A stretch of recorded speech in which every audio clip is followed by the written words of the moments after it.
B1 brothers and sisters, welcome to Black Logic. And we're going to start off this evening speaking about Ann Coulter, and then we're going to speak about the Christopher Gilbert situation, as well as a lot of our falling greats over the years because of police brutality and police victimization. But I guess the main topic of discussion for this evening is how Black people, in the U.S. are disproportionately affected by police brutality, how it creates stressors and other anxieties within our well-being, even if you've never been pulled over by the police, because we know that this affects people who are just simply watching the brutalization of the same relation, of the same skin color, of the same cultural background. To understand how Black Lives even started, even the Black Lives Matter movement, how it started, it really started after Trayvon Martin's death, or rather his murder. That's one of the historical standpoints where the victimization and killing innocent Black people really came to light. It was already public, family. There's many things that occurred even back to Rodney King, but we bring it into modern times where people are more social. People are mixing a lot more than ever. Trayvon Martin was very significant in bringing how people were viewing the police as well as recording the police. For far too long, there have been a lack of accountability for officers who harm Black people. And it has perpetuated a cycle of injustice, because when you really look at it, family, they show us over and over and over and over on mass media. We did be the victimization of ourselves by other groups of people, white supremacists, police supremacists with badges, etc. It also show us as the perpetrator. So when you look at this for other groups of people who may not delve into Black spaces or know Black people, they believe that a lot of these killings are justified. They're like, well, Black people are committing most of the crimes, are they not? So they're the ones who are getting killed the most. So that makes sense.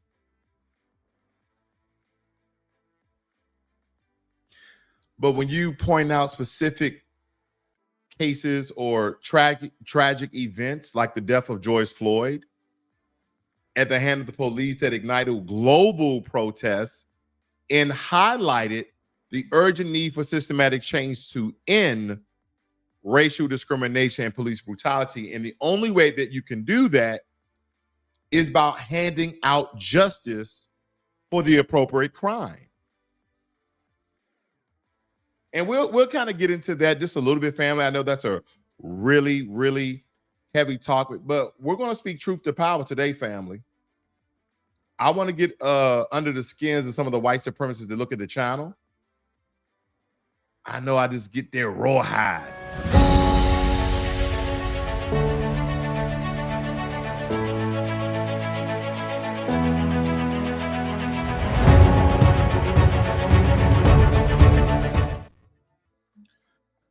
Okay, let's get right into it. Let's address the situation with Ann Coulter. Okay, let's address the situation with Ann Coulter. This is nothing new for those who are in the space of Black empowerment and Black media. You guys already know who this lady is and what she stands for.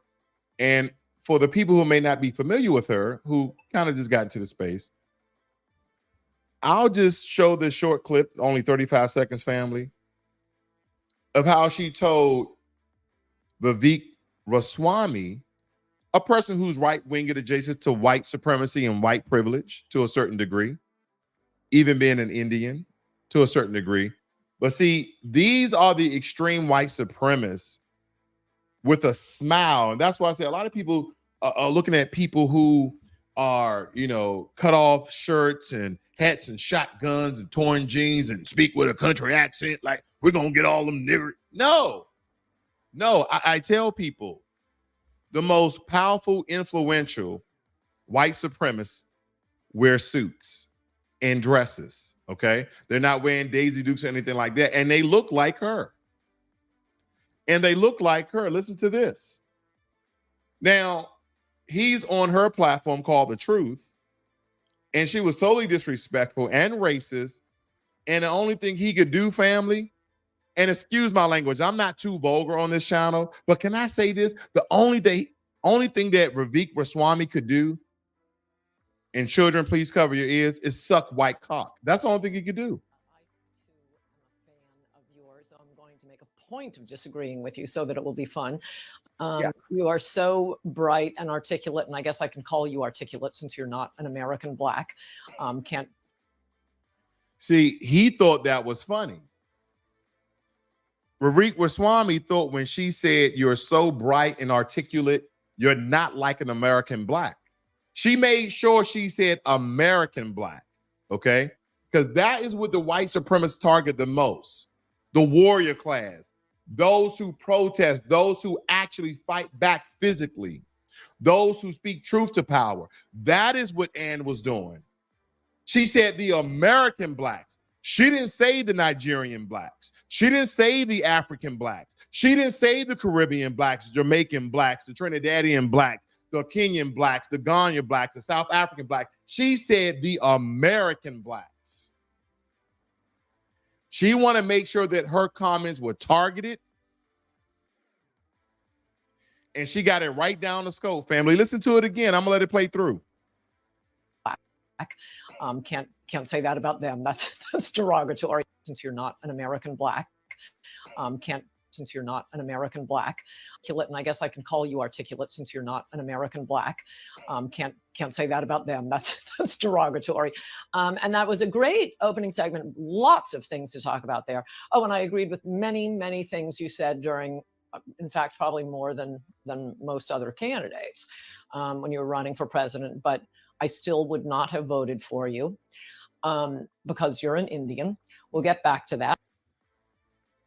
I mean, I love it. I would like for all white supremacists to be as public and bold as Ann Coulter.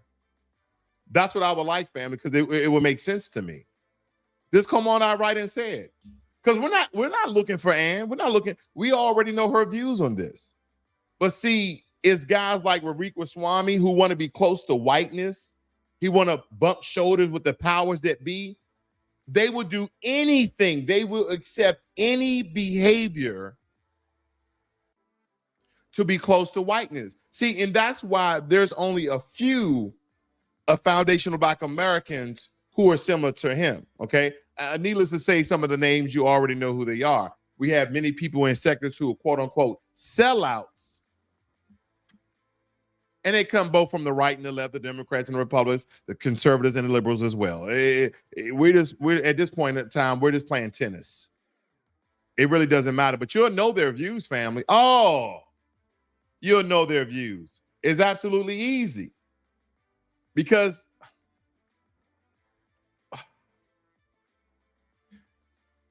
let's cut straight to the chase, right?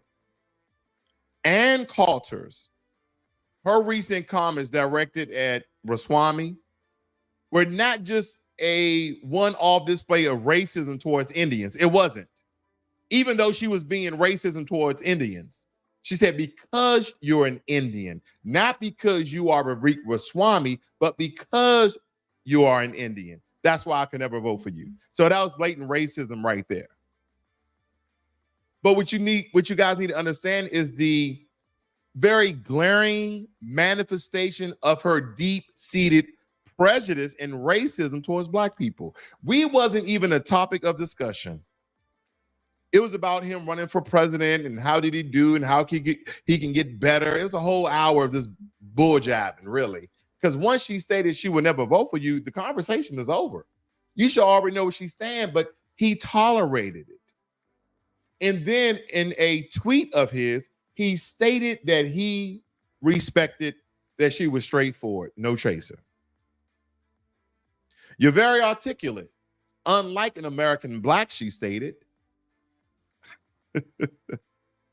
And see, the crazy thing about that, she tackled a couple of things with that, family.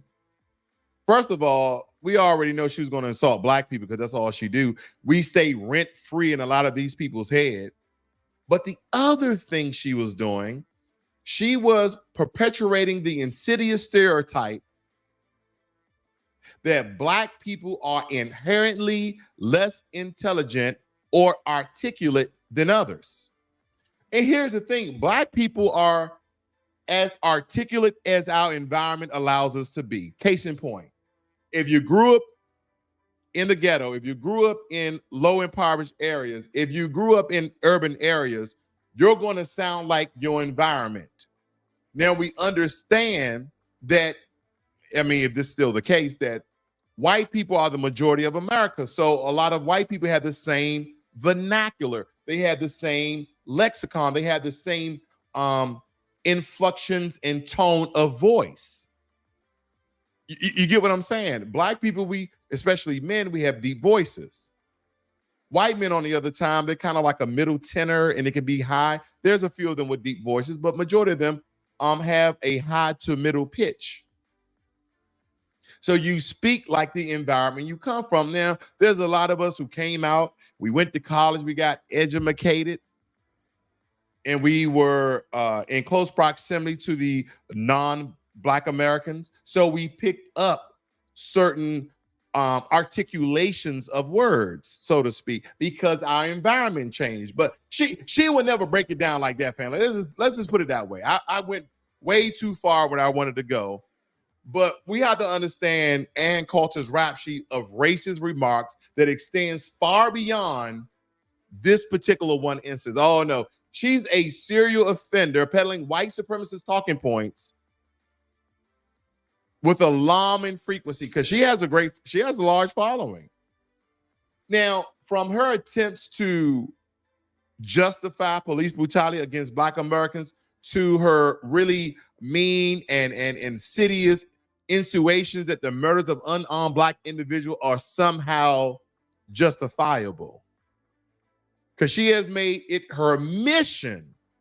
She has made it her mission to dehumanize and vilify Black Americans at every turn, full stop. At every turn, family. Because remember when Ann argued that Black people should be grateful for slavery because it civilized them? Y'all remember that? She stated, yeah, you should be grateful for slavery because it civilized you. And what people don't understand, when we talk about civilization, who made that up? We had to be civilized based on white culture. So her ideology is strictly coming from white. You're not civilized because you're not like us.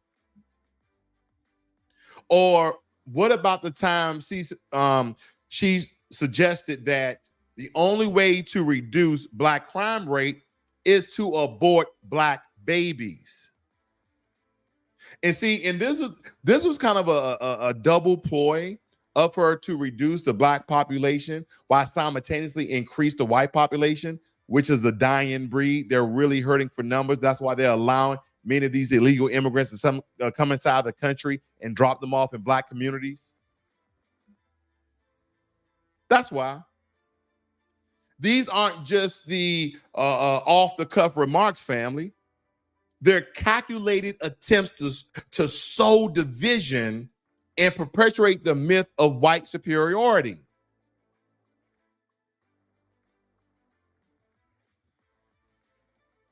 Ann Coulter, boy, she don't just, say hate-filled rhetoric for kicks and giggles. No. She definitely, she's actively shaping public discourse and influences by policy decisions.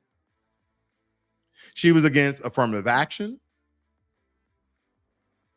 She was against anything that would somehow level the playing field. And we know affirmative action didn't help us, family. Oh, no. Affirmative action did not help us. Affirmative action did not help Black people. DEI did not help Black people. I want you to look at all the people in position at your job. And I understand that Black people were 14, 15% of the population. So you're already a minority at your job unless you own your own business or you work for a predominantly Black business, which there are very few of. So when I look at these things, family, you have to look at it at a very large spectrum, almost from a bird eye view, and then kind of dwell within the weeds. Because Ann Coulter, she's been against everything, family. Affirmative action, reparations for descendants of enslaved, Black people that were here in this country. Regardless of the undeniable legacy of slavery in this country. But there's so many people in that corner with Ann. There's even Black people in the corner with Ann. So I just want to hear it again, family, if you don't mind. I just want to hear it one more time for the people in the back of the bus. You are so bright and articulate, and I guess I can call you articulate since you're not an American Black. Can't say that about them. That's derogatory. And that was a great family. Let me tell you this: we have no friends. Eric Ramaswamy, he's just as dark as anybody I know. He's just as brown and dark as anybody I know, and he laughed at it. He didn't defend it because. I wish I would have popped it up for you guys. Eric Ramaswamy, he posted a tweet and he stated that when he was on an interview with someone that he was surprised that this person didn't bring up Black on Asian violence out of the blue. He just like, I can't believe he didn't bring up Black on Asian violence. So my question was, I wonder if he can pull up the statistics on Black on Asian violence versus white on Asian violence. See, these are the people who sell their soul in order to be close to whiteness. Eric Ramaswamy. See, we already know who Ann Coulter is. That was no surprise. I think the surprise, if there are some writers in India, they may check them, but the surprise was the way he responded. But again, because he wants to be close to whiteness, it really wasn't a surprise that he didn't respond. Oh, you don't want to vote for me because I'm Indian. So that's crazy within itself, right, family? That's crazy within itself. I just wanted to point that out again. Are you guys familiar with this case right here? This has been blowing up with this guy here, Christopher Gilbert. Okay, Christopher Gilbert. I'm gonna play this quick sound bit for you guys so you can hear him a little bit better. Here you go.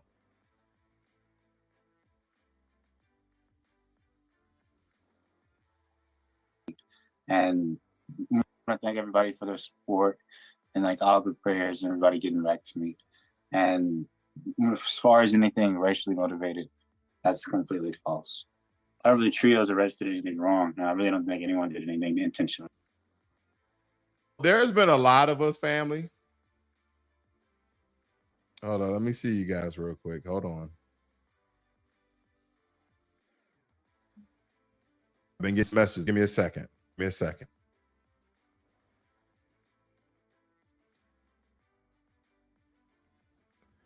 I'm gonna keep it. If I can't see your comment for whatever reason, hopefully you guys can still hear me. So I'm gonna keep rocking. Now, this guy, Christopher Gilbert, is an aspiring doctor. That's what the headlines have. He's an aspiring doctor who nearly drowned. Now, his friend here, I forgot the lady's name. There we go. You guys popped up. I forgot the lady's name, but I'm going to read some of this for you, fam. I'm going to read just some of it, okay? If you guys, I'll blow it up more than that. Let's do that. An aspiring doctor, blah, blah, blah. Yeah. He stated here, and he claims he went to set the record straight about the scary episode. I don't think anyone did anything intentionally wrong. I don't think anyone did anything intentionally wrong, Gilbert said.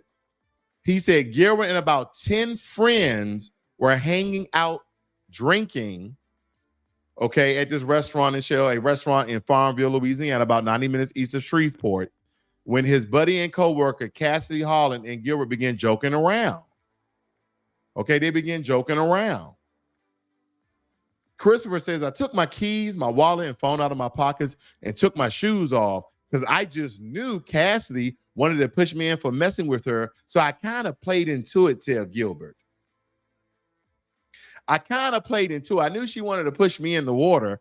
So I took, now, family, who is this guy? Who is this guy? What black man you know? Well, I know we were joking around. She gonna push me in the water. You guys at a restaurant? And she gonna push you in the water? Yes, that's some white shit. I ain't gonna lie to you. Did I say that out loud? Take that back, YouTube. Take that back. I didn't say it. I didn't say it. I didn't say it, YouTube. Take it. I take it back. But nonetheless, he stated, I thought maybe the water wouldn't be as deep. So he's already knowing what she's going to do, quote unquote. I don't believe this at all. I think this is all fabricated. But he already knows what she's going to do, so he prepares for it. Okay. And granted, they got people to contest that, yeah, he gave me his wallet and the phones. Okay, he knew it. Whatever. He said, I will kind of hit the ground, get my footing, and shoot up and come back and grab the pier and just stand there. Okay. And then the water ended up being deeper than we thought and being a lot colder than we thought, said Gilbert. I'm not the strongest swimmer. I misjudged the situation. This is all explaining. This is what we call explaining. It stated that Gilbert was underwater for no more than 5 minutes. So family, anytime they say no more than, they mean 5 minutes. He was underwater for 5 minutes. Don't try to change the language up. It stated with a witness estimating the amount of time at more like 3 or 4 minutes. I'm sticking with 5. His friends tried to save him, but panicked when they couldn't. Excuse me. Family, I can't hold my composure because they said his friends tried to save him, but they panicked when they couldn't. Do you guys remember how many friends were there?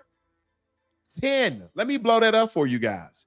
10 of his friends, he stated. Where is this at? 10. Where is it at? Right here. Gilbert and 10 friends. Now, again, family, he was there with 10 friends, okay? 10 friends. Let me go down. He says the friends tried to save him, but panicked when they couldn't. Eventually, restaurant customer Dawson Foltz noticed the commotion and dove in and saved Gilbert, according to the police report. Now, family, please tell me if this was malicious or not. This off the story. I don't want to feed you any bias. You have 10 so-called friends and co-workers who are standing trying to save you by panicking. but a person from the restaurant comes out and dives in the water. It's 10 of you motherfuckers. It's 10. That means one guy can anchor off on something there or lock in or something, and another, and they can lock arms and lock arms and lock arms, and people can keep getting. It's 10 people. It's 10 people. They can get inside the water and save this guy. And let's play stereotypes. Let's play stereotypes. He was the only black person there. So his 10 friends, so it was 11 people, 10 of them are white. You telling me 10 white people can't swim?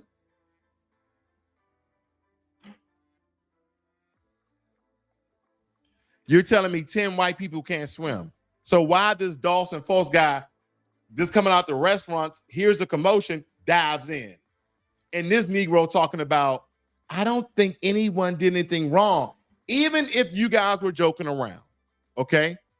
And that's perfectly fine. People joke around all the time. People joke around different. So I'll even give him a pass on knowing that she was going to push you in the water. I'll give you that. Inside the lake water. I'll give you that. What about the part where you have 10 people that did not jump in and save you, and all of them are white? I'm not stating white people are bad. I'm not stating they're racist. I'm stating those 10 white people there were negligent and should be brought up on charges, especially the one that pushed you in and didn't try to go save you, where you damn near got brain damage from the event. I don't think anyone did anything wrong. You're right. They didn't do anything. Just take out the wrong. They didn't do anything. And the reason why this is important, family, because you have people, you have black people, you have foundational black Americans who wants to be so close to white acceptance for what they would do. You could have died. And you're talking about you don't see that anyone didn't do anything wrong. Let me tell you what happened. First of all, they didn't want to save you. Number two, they didn't want to get their clothes wet. That's what that was about. Why are 10 people panicking instead of people jumping in the water? So I guess the movies that I see when people are whitewater rafting or people are standing and someone's drowning, they lock arms, they all of a sudden on one accord, they're getting together, they're saving people, but now no one can save anybody. They were panicking. And here's the thing, family, they never said how they try to save them. Hold on, where is it at? They never said how they tried to save them. They stated, and again, this is the New York Post, so take it for what it is. Friends tried to save him. How? How? Did someone run near the dock? Did someone run near the restaurant and throw him a lifesaver? Did somebody, I don't know, tie their pants together, flop air in them and throw it out there? Did you guys lock arms? Did somebody dive in? Did somebody slip in? Somebody fall in? What happened where you say friends tried to save him? You're not a friend of mine if you're panicking while I'm dying. I want you to think about that. I've seen friends in trouble. I've seen things occur. I just react. I'm not, oh my God. Oh shit. Oh my God. Hey. And it's 10 of you guys panicking? 10? No one's level-headed. You guys work together. What type of job are y'all doing? Are y'all building skateboards? What the, really? 10 people panicking. Oh my God, he hasn't come up yet. He's probably joking. It's been 2 minutes. Most people, family, and you can look this up, average people can't hold their breath more than a minute. Average people cannot hold their breath more than a minute, like 30 seconds. Try it right now.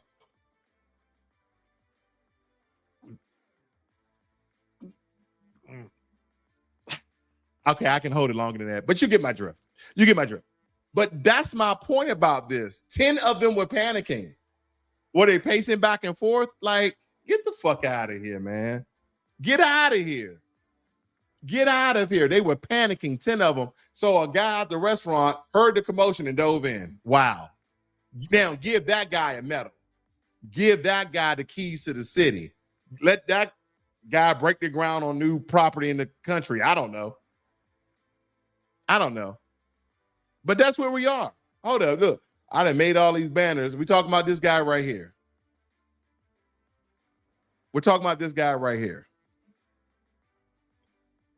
And this is his friend that pushed him in. She pushed him in. She didn't try to save him. 10 of his co-workers, quote unquote, friends.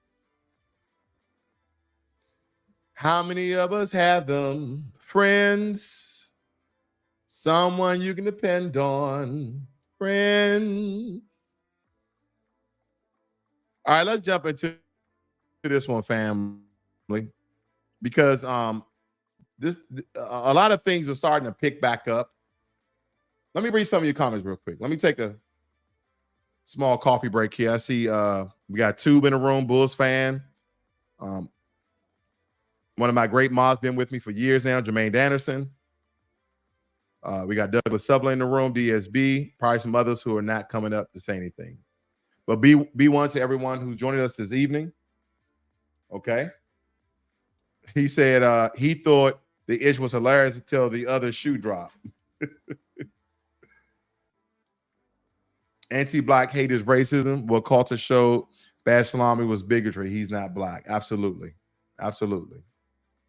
But yeah, family, let's get into this one, family. Because man, oh man. Now, this is the death of Eric Garner. And we understand that we have a lot of people who falling over the years by the hands of white supremacists with badges, for the most part. Really dating back, as you see here, from Trayvon Martin. That's kind of sparked the whole Black Lives Matter. We're not talking about the organization. We're talking about the movement. And Eric Garner, he stated that he couldn't breathe 11 times before they killed him. And it says here, claim a year later after the Black Lives Matter movement. We are familiar with that. Of George Zimmerman, who was acquitted of killing the teenager Trayvon Martin. Acquitted. Okay. Michael Brown, you guys are familiar with this. And let me kind of spark your interest here, family. Let me give some context to what I'm saying. Okay, let me give some context here. Made the ultimate call to not bring federal charges today against a white New York City police officer in the chokehold death of Eric Garner, a man whose last words were, "I can't breathe." Jeff Begay's tonight on Barr's decision and the anguish it's causing. Okay, that was pretty much the end of the clip anyway. So, but I wanted to bring that to the forefront for anyone who truly forgot about Eric Garner, how that brother was supposedly selling cigarettes. You know, I couldn't be a police. It'd be so many petty crimes that I would go by. I would probably respect the police call because the owner of the shop say, "Hey, this guy's selling cigarettes in front of my store, and I sell cigarettes." I would literally tell him, "Hey, man, don't go in front of the store. Go down the street, go somewhere like that. I don't want to have to arrest you on some bull crap. I know you're just trying to make some money, right?" Because everybody want to buy a single. You buy a pack of cigarettes. Now, I don't know. I've never smoked cigarettes, but I'm pretty sure a pack of cigarettes costs nowadays maybe $20. Man, you can charge people $2 a single. You didn't double your money, and you can keep doing that. I mean, you can make a whole business out. I'm a business-minded person, so when it comes to that, I don't know, family. I don't know. Now we're going, and this will happen to Michael Brown. Lewis suburb of Ferguson, Missouri. But there are conflicting reports about what led up to the shooting. NBC's John Yang has the details. On the streets of Ferguson, Missouri, outrage and anger. No justice! No peace! Protesters of different ages and races demanding answers in the shooting death of 18-year-old Michael Brown at the hands of a policeman. Investigators said at about noon Saturday, the officer, who hasn't been identified, encountered Brown and another man on the street in an apartment complex. There was a struggle, and one of the men pushed the officer into his car. Within the police car, there was a struggle over the officer's weapon. There was at least one shot fired within the car. The struggle spilled out onto the street where Brown, whom investigators say was not armed, was fatally shot. Police shot this man for no reason. Piaget Crenshaw, who took the... Now, the one thing that I want to continue to point out, family, and we have to call out the truth. Michael Brown did reach inside the car and supposedly try to take the officer's weapon. Okay, he tried to take the officer weapon. It stated that he was responding to reports that Brown had stolen a box of cigars. So somebody stole some cigars. Okay. It says that the police officer was cleared of wrongdoing. The Department of Justice reported was scathing about systematic problems in the Ferguson police and racial dispersion in the justice system. Now, let's say that everything in the report was absolutely true. Let's go ahead and already state that it's absolutely true, that the brother tried to reach in and grab the officer's weapon, and then when he couldn't get it, he ran off. The officer gets out of the car, and then Michael Brown turns to the officer coming towards the officer. Now, the officer is probably already traumatized, and of course, he feared for his life. So he put his firearm and shot. I forgot how many times he shot him. Was it 11 times or 6 times? I forgot the actual number. But this is one of those cases where he was unarmed. And again, they have sticks, flapjacks, they have pepper spray, and they also have tasers. And so I think that's what was the public outcry about this, because essentially he was unarmed. Okay. But here's the thing, family. And I'm not trying to give police any passes. I think the reason why police are so fearful of black people because they are inherently scared of black folk. And it's not because of the reason you think I'm going with, where, they have so many encounters and when they go to the hood. No. Simply because they don't have any and this is just my perspective to a certain degree, okay? To a certain degree, because I do have a lot of caveats with this. They don't live where we live.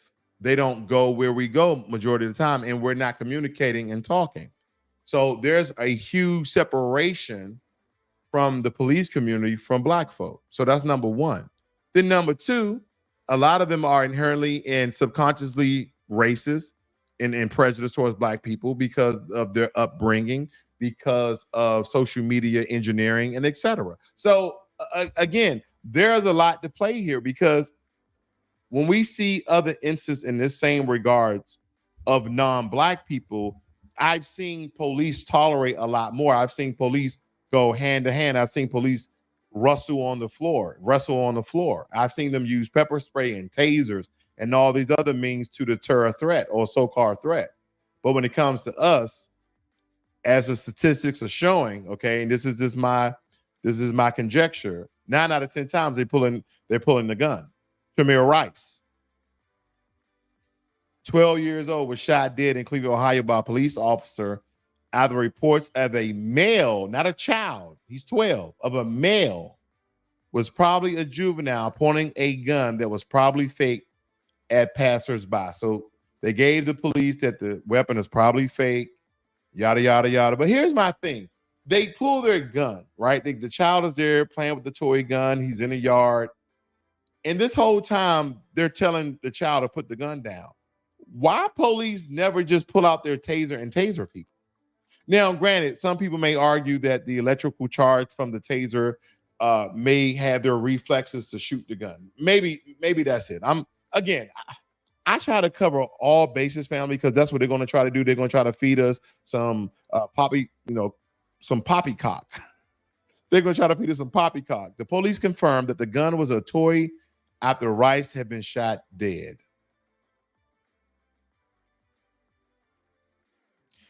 If what he did wasn't wrong, listen to the next one. The police officer who fired the fatal shot was sacked 3 years later for lying on his job application form. So this guy lied on his job application form, but they're not giving the details. What did he lie about? Did he have psychological problems? Did he not achieve the scholastic or scholarly achievements in order to be a police officer? Why? What did he lie about? They don't give these facts. I wonder why. Because you'll sue the entire freaking city. That's why.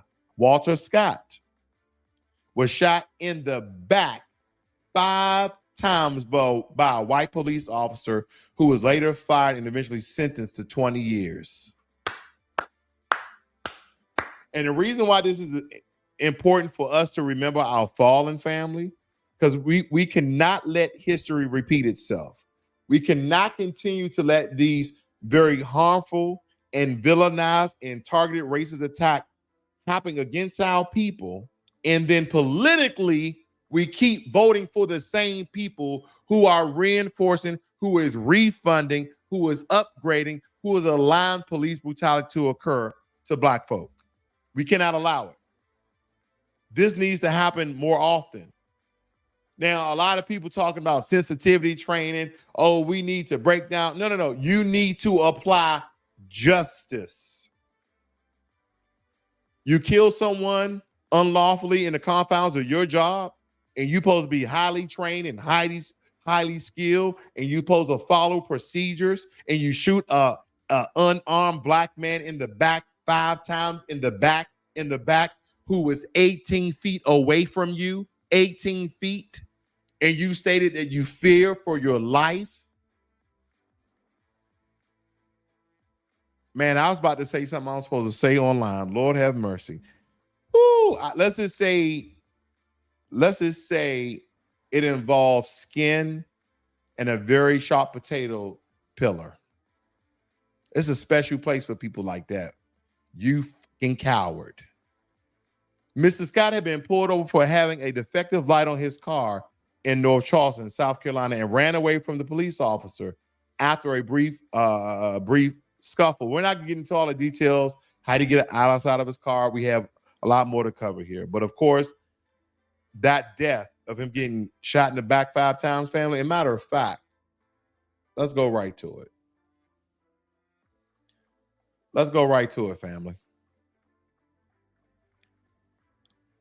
Give me 1 second. No, this is not the right one. Give me 1 second. I thought I had these in order. Okay, I thought I had these in order, family. A stunning moment in court today. In South Carolina, Officer Michael Slager taking the stand in his own defense, charged in the shooting death of driver Walter Scott after a routine traffic stop. Here's ABC's Steve Osunsami.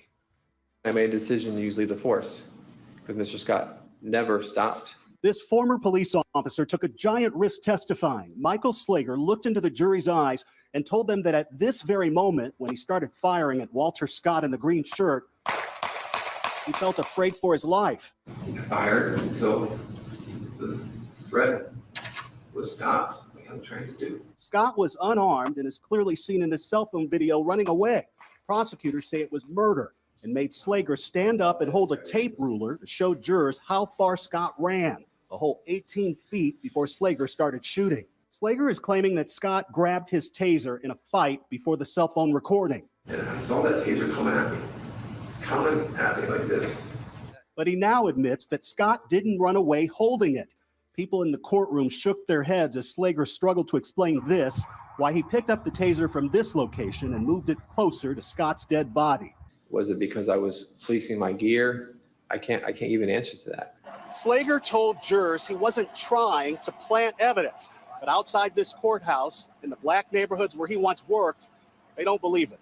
David? Steve. This Black reporter, I don't know why he's silly. They don't believe him. Of course they don't believe him. Of course they don't believe him, family. He picked up the taser. Somebody was recording, thank God. He picked up the taser and laid it by Walter Scott's body. Because if Walter Scott actually was trying to pull it out, his fingerprints are on it. So he said, yeah, he had my taser, and he turned around, and as he was turning around, I was firing. So that's how I hit him in the back.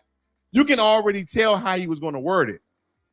That's why he picked up the taser. He said, oh, no, I wasn't trying to plant evidence. I was just kind of reassociating my gear. Dude, 20 years. Good. Everybody know you was lying. Everybody know you was lying. Everybody. Boy, I tell you. I had a whole commentary, family. I'm just going right through this. The next one of our brothers, Alton Sterling, was killed after police responded to reports of a disturbance outside a shop. They stated that the two officers involved did not face criminal charges, but one was dismissed and the other suspended from the police force. What? New videos have just been released from the shooting death of Alton Sterling in July of 2016, showing the entire incident from multiple angles. Louisiana's Attorney General said on Tuesday the two officers involved will not face criminal charges. Mark Strassman is in Baton Rouge with a warning. Some of what you're about to see is graphic. Newly released body camera footage shows officers responding to a 911 call, a complaint that a man matching Alton Sterling's description was threatening someone with a gun. Put your hands on the car, I'm gonna shoot you in your head. You understand me? The footage shows the two officers wrestle Sterling to the ground. You can hear police trying to tase him as Sterling continues to struggle. Tase his ass. After the struggle goes on a bit longer, one officer yells, "He's got a gun." And then gunfire. 6 shots in all. One of the officers takes the gun found in Sterling's pocket and places it on a car. Baton Rouge Police Chief Murphy Paul pleaded with the public to cooperate with police officers. Please. Okay, family. I have to do this at this part of the broadcast. I really do. There's a trigger warning. You're about to hear a highly decorated Black police chief dance a jig for massa, buck dance, sellout, coon, turncoat, whatever you want to name this guy. That is what he's about to do. He's about to white-splain on the occurrence of these officers killing a Black man who was armed, but the gun was in his pocket. Think about that. You're licensed to carry, I'm licensed to carry. We carry our weapon, in our waist belt, in our pocket, in our back pocket. However people carry it. Some people don't agree to that, but however you carry it. And so you threaten somebody with a gun. So not only do they handle you aggressively, one of the police officer had his hand around his neck. And a lot of times when I see that what police do to Black folk, it's almost like they're trying to tame an animal. Like, let me get this animal, because you grab dogs by the neck, you grab cats by the neck. It's kind of animalistic, is it not? Then he pointed the gun at his head.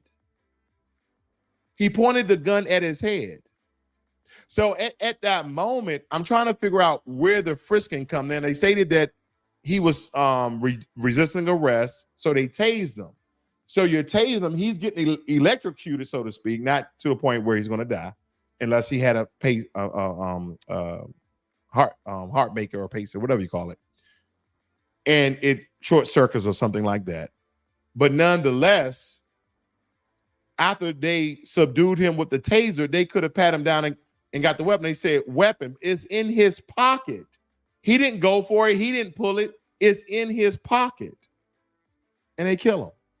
And now after they do that, you're going to have this Black police chief tell you, don't run from the police, because if you run from the police, we are liable to shoot you because we fear for our safety. Even though you're 18, 20, 25, 30 feet away, we fear for our life. So we're going to have to put you down. And don't resist arrest.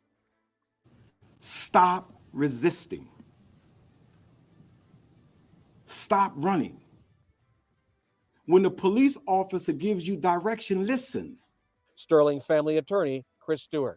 It was clear that Blaine Salamone came out like a pit bull and immediately escalated the entire situation, putting a gun to this man's head, threatening his life, and he ended up taking his life. Neither officer will face criminal charges. Both will suffer professionally. Officer Blaine Salamone, who fired all 6 shots, has been fired effective immediately. And Jeff, Officer Howie Lake has been suspended for 3 days. Mark Strassman in Baton Rouge. Mark, thank you. So if you deem that he handled the situation incorrectly to the point where you had to fire him because maybe liability issues, whatever the case may be, why didn't he get charged? Anybody, listen, family, if you're on your job and you purposely kill somebody, you're going to jail. You're going to prison. Philando Castile. This is Remember Our Fallen, family, but a very different take. This is not about being sad. This is about calling out blatant racism and white supremacy in those who are designated, designed, organized, and put in place and selected to protect and serve the public. This guy was killed while driving with his girlfriend in Minnesota. He was pulled over by police doing a routine check and told them he was licensed to carry a weapon in one of his possession. Why is this? Now, this one out of all cases, family, is very, very important to me. This is very, very important to me. I'm going to tell you why. I was pulled over in Washington State. And when the officer came to the vehicle, I'm from DC originally. I'm from Washington, DC originally. So I had my hands on the steering wheel like this. I told my wife, put her hands on the dash so they can see your hands. He said, can I run he said, I pulled you over because of X, Y, and Z. Whatever. Okay, here you go. Whatever. He comes back and he said, sir, do you have a firearm in the vehicle? And I stated just like this, I do. He said, okay, next time when a police officer pulls you over, let them know that you have a firearm in the vehicle and that you're licensed. Because I see your license in the system. That's why I asked if you had a weapon. Yes, sir. He said, your driver record came back clean. I don't want to mess up your clean driving record. A lot of times, guys, I brag on my clean driving record. People say sometimes I drive like driving Ms. AC. I just don't want no goddamn problems. I don't want to be pulled over. I don't want to deal with it. Okay. I don't want any anxiety. So I speed like 30% of the time, not like everybody else, like 70% of the time. Do the math. He said he was shot as he was reaching for his license, according to his girlfriend. The officer involved was cleared of murder charges. So a police officer comes to the vehicle and Philando Castile tells them, hey, I have a license. I have a gun and I'm licensed to carry. And the officer still said to him, give me your license. So as he was reaching for a license, he shot this man to death, point blank range, while his girlfriend and his daughter was in the car. Routine traffic stop to turn deadly. And today, graphic video of the encounter was made public just a few days after a Minnesota police officer was found not guilty of manslaughter. Mireya Villarreal reports. The newly released dashcam video shows the moment when Officer Geronimo Yanez stopped Philando Castile for a broken taillight last July, first asking Castile for his license and registration. I have to tell you, I do have a firearm on me. Don't reach for it then. Don't pull it out. Don't pull it out.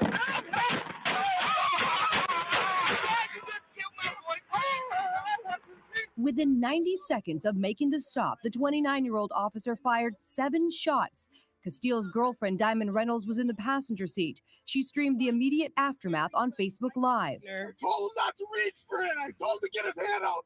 You told him to get his ID, sir, and his driver's license. Oh my God, please don't tell me he's dead. Please don't tell. Yeah, family, that was a rough one for me. Unfortunately, I can see myself in that situation because when I'm out and about, I carry my firearms. Not on my. Let me keep that off the internet. Just go with I carry them all the time. But this could have easily been me. So this was very traumatizing to a certain degree, even to this day, because this could be any one of us who are lawfully and legally carrying a concealed or a weapon inside of our car or on our person. This could easily be it.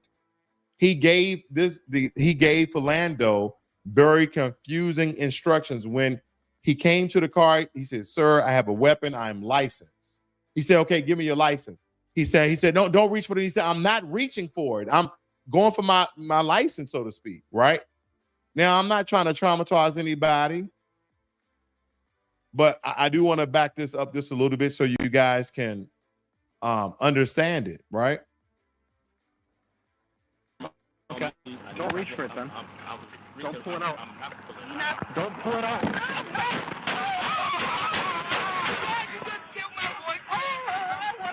Within 90 seconds of making the Now, if you notice that his partner on the opposite side of the vehicle was scared as hell. He didn't even know. He didn't have no expectation that he would pull out his gun and kill this black man point blank range. And for somebody who supposedly feared for their life that he was going to pull out a gun, he didn't back up and shoot like a scared person would do. He stepped into it and even was more point blank range to kill Philando Castile. And these are the people who are supposedly protect and serve. But these are a lot of the high profile cases of a lot of our people getting killed unjustly by the hands of race soldiers with badges. That's what's going on, family. Stephon Clark died after being shot at least 7 times in his grandmother's backyard in Sacramento, where they were investigating a break-in nearby. They stated that Mr. Clark was unarmed. 2 officers involved would not face criminal prosecution as the officer had fear for their lives, believing Mr. Clark had a gun. Why did you believe he had a gun? There's people breaking into places. Was there any reports of someone stating that they were armed? Did someone see a gun? So why did you believe he had a gun? Did you believe he had a gun after you killed him and then saw it was a cell phone? Or did you go on the scene thinking he's black, he got a gun? And here's the thing. A lot of black people don't have guns. Majority of white people have guns. A lot of I go to the gun shows, family. It's a couple of us in there. There's a couple of gun enthusiasts in there of the dark melanated hue tone. We're in there. But listen, family, there's more majority of them in there. So they know they have the guns. They know it. They know it. Show me your hands. Gun. Show me your hands. Gun. Sacramento police released video of the shooting death of Stephon Clark, who was shot by police in his backyard. Show me your hands. See your hands. He was unarmed. Here's what police body camera and helicopter footage shows. 911, what's the location of the emergency? Guys going down the street, breaking windows of cars. He's busted both my truck windows out. He busted these in the people's backyard right now. 8 minutes later, officers arrive at a house in the area. Can we check your backyard real quick? Supposedly somebody just broke some windows over here. I got this corner if you want to fan that way real quick. Yeah. At this point, it's unclear where the suspect is. He didn't come this way. Moments later, the helicopter alerts the officers that they've spotted an individual. Running to the south. This is 22-year-old Stephon Clark. They run to Clark's home. The officers spot Clark. Hey, show me your hands. Stop. My son's out.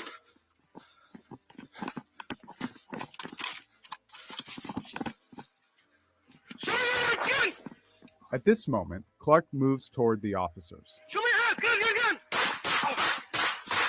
Then Clark drops to his hands and knees. They continue to fire. 5-7 shots fired. 7 go. Show me your hands. Let's see your hands. 2 minutes and 50 seconds later, the officers try to communicate with Clark. Hey, can you hear us? Police department, can you hear us? We need to know if you're okay. We need to get you medics, but we can't go over there to get you help unless we know you don't have the weapon. 5 minutes after the last bullet, they go check on him. If one of you guys want to go hands, cover him. There was a cell phone next to Clark's body. No guns were found. Officers involved have been put on paid leave as district and city attorneys investigate. Yes, family, that happened. And some people will like to question his erratic behavior of jumping on and running. The brother didn't break into anything, and the brother wasn't armed. That's the only thing I care about. I know many of people who are not criminals where I'm from, and they see the police, they either walk around, go around the corner. Some of them run. Some of them just run. Like, I don't feel like it today. I don't feel like it. Because in D.C., we used to have the jump out boys. We used to have the jump out boys and Red Dog. We used to have a lot of different entities. So people used to just run, walk away, hide, all types of stuff, family. Just being brutalized and victimized, and just feels like you're being hunted by the police in some occasions. Okay? And I'm not anti-police. We need good policing. But the ones who are out here killing and harming Black people unjustly, you guys need to be prosecuted to the full extent of the law. And if you kill a Black person, you shoot him in the back, I hope that state has the death penalty. I know some people will have them to go through torture and time. No. Just get it over with. We don't need you around no more. We don't need no possibility of parole, you ever getting out at 60, 70 years. No, you kill one of us unjustly, see ya. See ya. I hate I hate to say it. I love it. Now, let me be quiet if I get myself in trouble in here. But this is some of the events that occur to our people, family. But like I said before, I'm not anti-police. I actually want good policing. Then, of course, a notorious case. I know you guys are very, very familiar with this one, with George Floyd. Okay. I'm just going to play a little bit of this one. To buy cigarettes. 17 minutes later, the man they are there to investigate lies motionless on the ground and is pronounced dead shortly after. The man was 46-year-old George Floyd, a bouncer originally from Houston who'd lost his job at a restaurant when the coronavirus pandemic hit.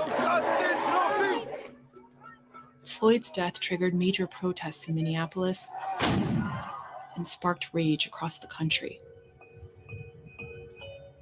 One of the officers involved, Derek Chauvin, has been... Of course, they would do that while I'm live, family, but nonetheless, you guys understand the case of George Floyd where Derek Chauvin kneeled on his neck for nearly 9 minutes, and he died right there on the spot, family. He died right there on the spot. But as we look at a lot of these cases that we just went over, you go back to Eric Garner, choked to death by NYPD officers in broad daylight for the alleged crime of selling loose cigarettes, despite his desperate plea of "I can't breathe" 11 times. Officers callously disregarding his humanity, suffocating him to death. And what was his crime? What was his crime? A petty misdemeanor. Hardly warning such a brutal response of you grabbing his neck, choking him, taking him down to the ground. Then there was Michael Brown, an unarmed teenager shot dead by Ferguson police officers, died in a whole slew and barrage and hail of bullets. There was a lot of outcry. There were riots as the community demanded justice. But what did they get? A grand jury failing to indict the officer responsible for sending one of our brothers to the grave. Tamir Rice, a child with a toy gun mistaken for a threat. But in mere seconds, his innocence was shattered by police gunfire. Not using other tools and other non-threatening, non-life-taking deterrents that he could have neutralized a 12-year-old child. And of course, that particular officer, he faced little consequence, which further illustrates the impunity which law enforcement operates. And anytime anyone speaks against the police in such a regard, you're anti-police. And the reason why I'm going to say that over and over again, that I'm not anti-police, I'm pro-police, I'm pro-good police, I'm pro-justice police. But those police who have killed us unjustly, I already told you my thoughts on that, family. Walter Scott, he was gunned down while running away, which was a very stark depiction of the deadly consequences of racial profiling. The officer attempted to plant evidence to justify his actions, but justice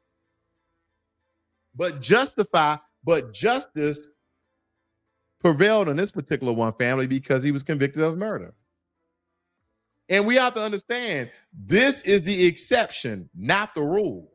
Because the rule would be 90% of these officers going to prison without parole for 20 years plus.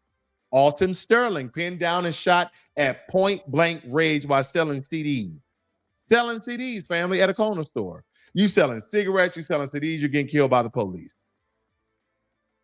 And we all know that his death sparked a total outrage, but yet the police officer who were involved, oh man, they face very minimum repercussions. So the scales of justice tipped in favor of those sworn to protect and serve, which is undoubtedly the status quo, is it not?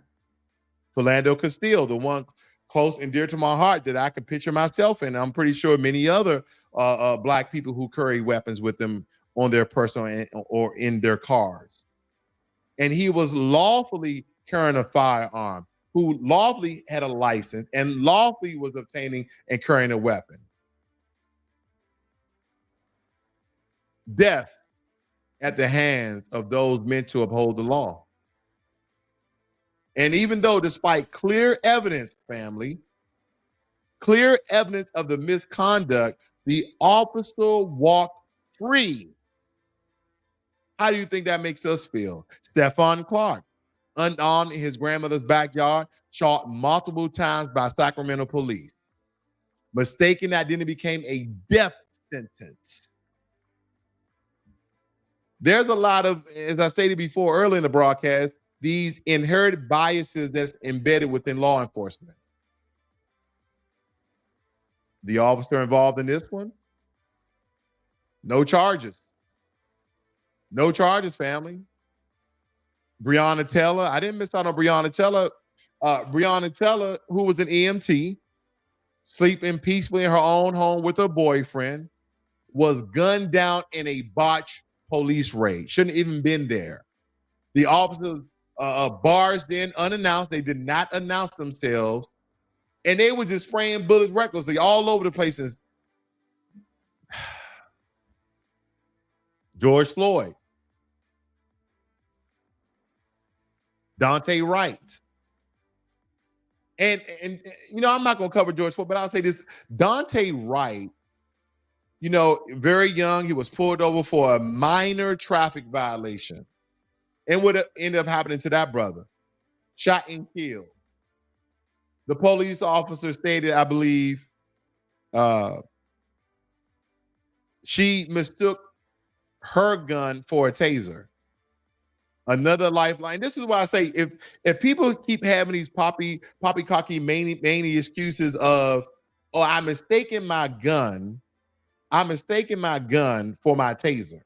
Right, I really thought this was my taser, but it was my gun. Then you know what? Put your taser on the hand that you usually shoot your weapon with, because that's all y'all know how to do is lethal threat, lethal threat, lethal threat. Then switch them. That way you pull the taser first, and then if you really want to kill somebody, you got to think about it. You ever thought about that? Put it on your offhand. You just have to switch it. Oh, but at the hands of the police, how many police officers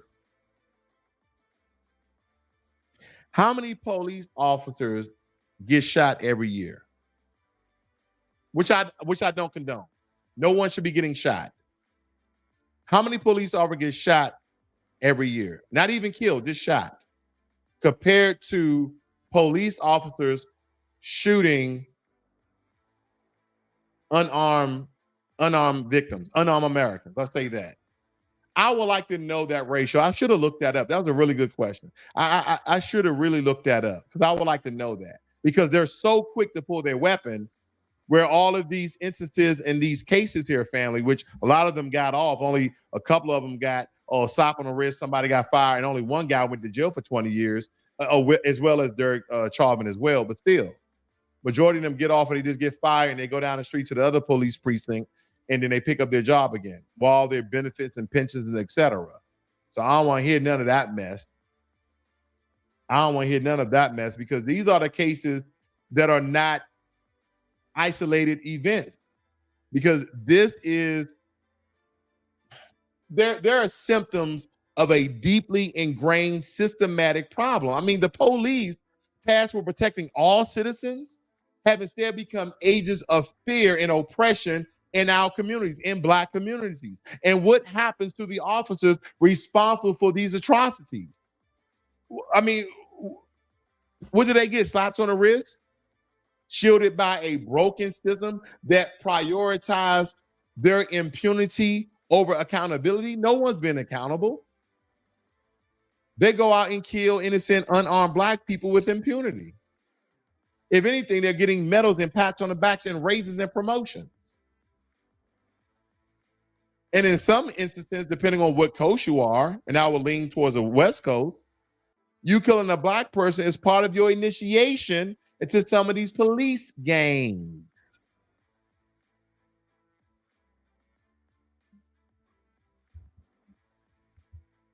Do the police around the country, small towns, big cities, suburbans, state, do they have psych evals? Police do training exercises for situational awareness, understanding a situation, then they pop up targets of threats and non-threats. I wish I brought out, there was a police training facility that all the pictures that they were using were Black men. All the pictures that they were using that were a threat were Black men holding guns, while white people was unarmed, white people had children, or was the children by themselves, but every picture was a Black man holding a gun in this police training. So they're basically brainwashing, social engineering police officers. And again, not all police training facilities, I'm not stating that, but that particular one, you can actually look that up. It should pop up on one of your feeds. But nonetheless, family, this is what we essentially go through by the hands of the police. And we have to remember our fallen, all of those people who was killed unjustly by the police, whether they were armed or unarmed. And only 2 out of the ones mentioned actually received any jail time, any prison time. Okay? We're talking about Eric Garner, Michael Brown, Tamir Rice, Walter Scott, Alton Sterling, Philando Castile, Stephon Clark, Breonna Taylor, George Floyd, Daunte Wright, and the list continues on. And these are the ones that were only publicized or meteorized to the fact that we know about them. But there are many, many more. There's probably some in your family, some in your community that are not getting the nationwide exposure that it should be. From Ann Coulter showing her anti-Black racism to let people know where she stands, to Eric Garner trying to be close to whiteness and will pretty much condone and accept the disrespect and racism, even on his part, shows you what these people would do in order for power, position, and influence, like a Eric Garner, like a Christopher Gilbert, stating that he don't believe there was any wrongdoing when his friend pushed him inside the lake. And 10 of his friends, 10 of his so-called friends, panicked while he was drowning. He was underwater for 5 minutes and almost, I guess, had brain damage, where a guy walking by heard the commotion and dove in. So you telling me 10 white people can't swim? Wow. I never heard of that, family. And I told you before, I gave you my thoughts, which is my bias. I stated that, one, they knew how to swim. Two, they were joking around, kiki kaka. They thought probably he was holding his breath, which is a lie, because most people after 1 minute can't hold their breath. Majority of Americans can't hold their breath more than 1 minute. Time yourself. And even after 2-3 minutes, you guys started to panic. So you knew something was wrong. 10 white people? And family, I'm not speaking about all white people. No. I'm talking about these 10 white people that were panicking.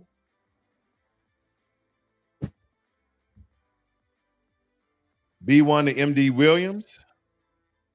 B1 to Jay the Informant. I thank you all for joining me this evening. Broadcasts like this, family, are very, very important, because we know there's all sorts of issues on the plate, especially with the illegal immigration that's going on. But family, we have to remember our fallen, because we cannot allow this to continue. And believe it or not, family, a lot of this is political. Why would I vote for any candidate that's not going to take away qualified immunity? Donald Trump already stated he wants the police to have more protection. Donald Trump stated he wants the police to have more protection, more qualified immunity. And Joe Biden won't even talk about it. I'm not going to speak any stupid rhetoric like defund the police. No, the police need to be funded. They don't need to be militarized, but they do need to be funded. But why would I vote for either candidate if they're not going to do for my best interest? You're not going to give us what you owe in reparations and cash payments, and you're not going to wipe out qualified immunity, which will hold the police to the letter of the law. That will insinuate some levels of justice in this country. You won't do that. They won't do that. You guys have a great and wonderful evening. Be one.